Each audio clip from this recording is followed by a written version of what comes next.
Hello, fellow peasants. So the other day I posted a poll that said, would you be okay with an AI Freddy Krueger? Like if the new film coming out from Paramount had an AI generated Freddy Krueger that was modeled after the Freddy Krueger of the original first film or second film, those first two films where Robert Englund is just peak Freddy, super scary.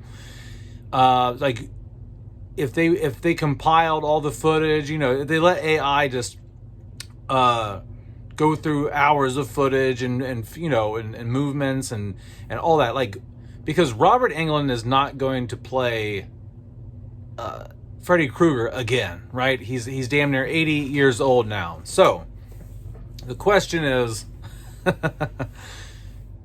should the next Freddy Krueger be AI? And most of you said no, never. You said fuck that, basically. And I sat and thought about it. I chewed on it, and what I've come to, my opinion is, what is the goal? What is the final result that the director is looking for, right?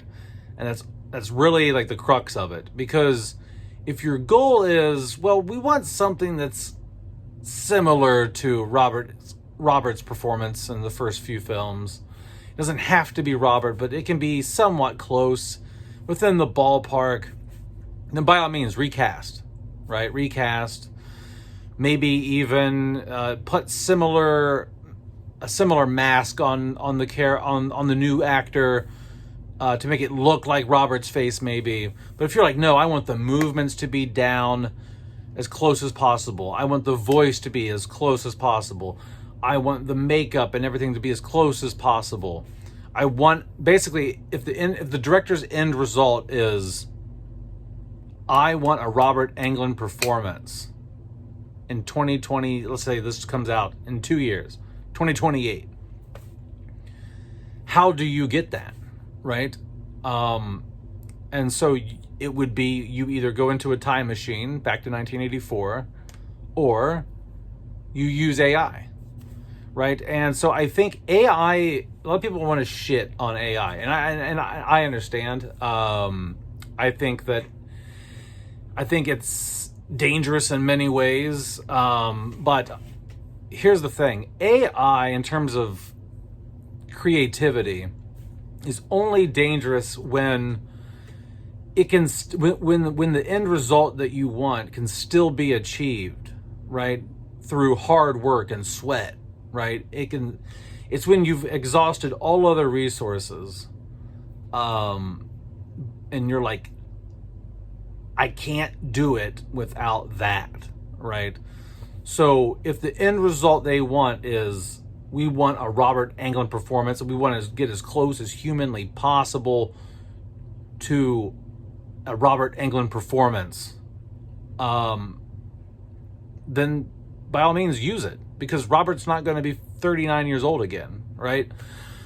And that's, and going back to what I was saying, the real threat with AI is, it's in a creative aspect, is it makes you lazy, right? It stops the creative juices from coming. It stops you from problem solving and thinking of things. It's like, well, I can just put a prompt in, and instead of actually going out on a street to film for that one shot, let's just AI it, right? Let's just say, let's put a prompt in to make it look like that car from the movies going down that street, or whatever. It's like, no, just go out to the fucking street and film it, right? So it leads to a lot of laziness, and before something like AI, you had to sit and think hard, you had to problem solve. Yes, AI can eliminate a lot of inconveniences. You don't have, if you shoot if you do a whole scene with AI, right, for a movie, you're not going to have to worry about background noise, renting out a place, blocking the street off, It takes care of all of those little things that happen when you make a movie. All this, the sun is in a different position than where it was when we first started filming this scene. Things like that. I understand, but I think it should only be used when your end result cannot be achieved any other way. And so I would be okay with an AI Freddy Krueger. And this is all theoretical. Theoretically, let's say they do the AI Freddy Krueger and it looks amazing. You can't tell the difference, right? It doesn't have that typical AI kind of smoothness to it.